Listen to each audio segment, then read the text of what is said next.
Mohon izin saya coba ingin menjelaskan supaya publik paham 3 hal sebenarnya. Kenapa sih harga minyak goreng mahal? Kenapa langka? Dan apakah solusi yang diambil pemerintah ini menyelesaikan masalah? Itu saya ingin menjelaskan.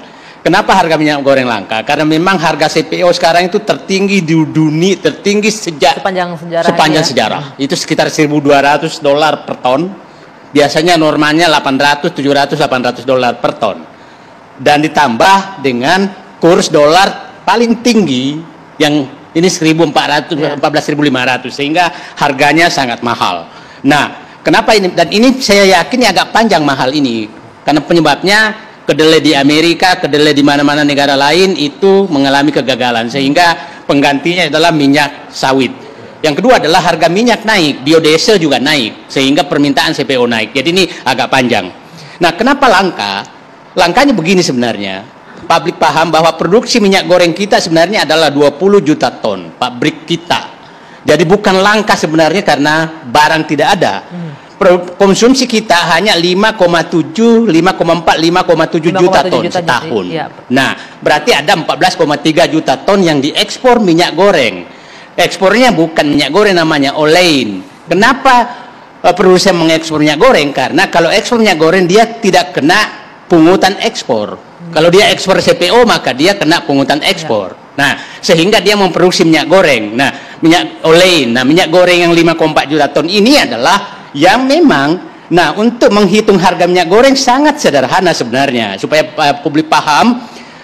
Kalau harga CPO 15.000 seperti sekarang per kilogram, maka harga minyak goreng itu tambahkan saja sekitar Rp3.000 untuk curah. 2.000 sampai 3.000. Artinya maksimal di 17.000, 18.000. Nah, kalau menjadi kemasan maka tambah 1.000, berarti 19.000 per liter. Itu sederhana. Nah, jadi kalau pemerintah menetapkan 14.000 rupiah, berarti sekitar 10.000 harga CPO-nya. Berarti ada selisih 5.000 harga CPO antara harga pasar dengan harga harga yang diinginkan pemerintah. Nah, itulah. Dan tadi dikenakan, dan bahayanya sekarang karena terjadi dua disparitas nih, dua perbedaan harga.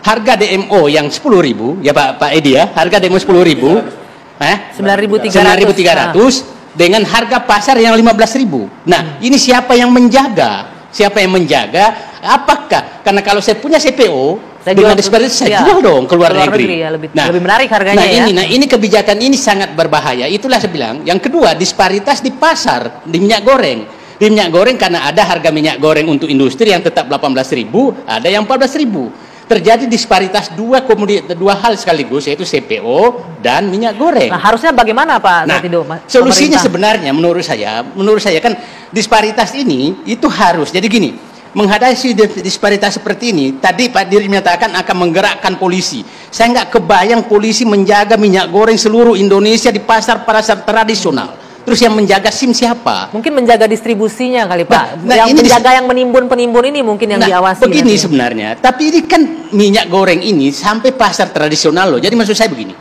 mari merancang kebijakan yang sebenarnya saling mengawasi. Nah, apa yang saya usulkan begini.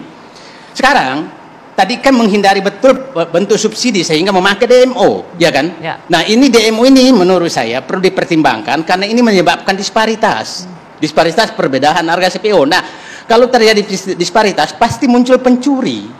Pasti. Tidak mungkin siapa yang menjagain bahwa pura-pura CPO diangkut pabrik minyak goreng sana, tahu-tahu ekspor. Siapa yang jagai? Apakah Angkatan Laut juga disuruh menjaga CPO?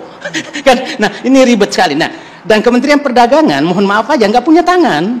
Kementerian Perdagangan itu tidak ada di provinsi, tidak ada di kabupaten. Gimana dia mau menjaga? Nah, itu kalau kita mengambil kebijakan. Nah, sehingga meminta bantuan polisi. Polisi nggak masa ngurus minyak goreng.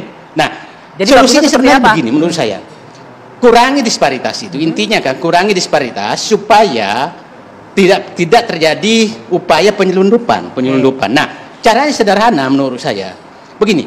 Ini kan ada namanya dana sawit yang dipakai mensubsidi biosolar. Biosolar yang sekarang sudah lebih 110 triliun sejak 2015.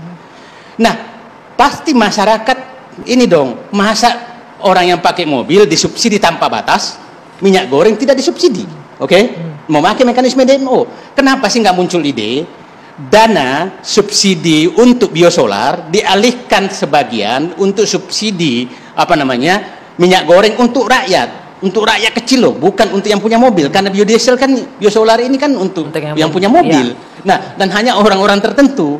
Nah, itu kan dipindahkan saja dan mensubsidi untuk minyak goreng, sehingga barang subsidi minyak goreng itu sebaiknya ditugaskan ke Bulog atau BUMN. Yang problemnya sekarang adalah menugaskan swasta. Siapa yang menjaga swasta itu? Jadi harusnya diambil alih oleh pemerintah lagi untuk distribusinya. Distribusinya oleh Bulog.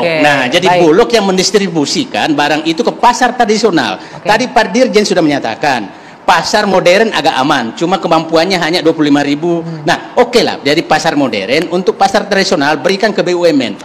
Alihkan dana dari subsidi biodiesel itu yang dinikmati orang kaya untuk ke minyak goreng. Itu saya pikir jalan keluar. Nah, hilangkan DMO CPO. Biarkan aja CPO itu harga semua. Kenapa saya tidak kurang setuju DMO CPO? Karena kalau saya produsen sawit, maka saya dapat beban untuk menjual 9.300, sementara saya harusnya dapat 15.000. Maka pasti saya akali dong bahwa itu yang harus diawasi juga ya Pak ya? Diawasi. Jadi supaya harganya 15.000 aja semua, nanti disubsidi gitu loh. Baik Pak Said, nanti kita akan lanjutkan Pak Edi.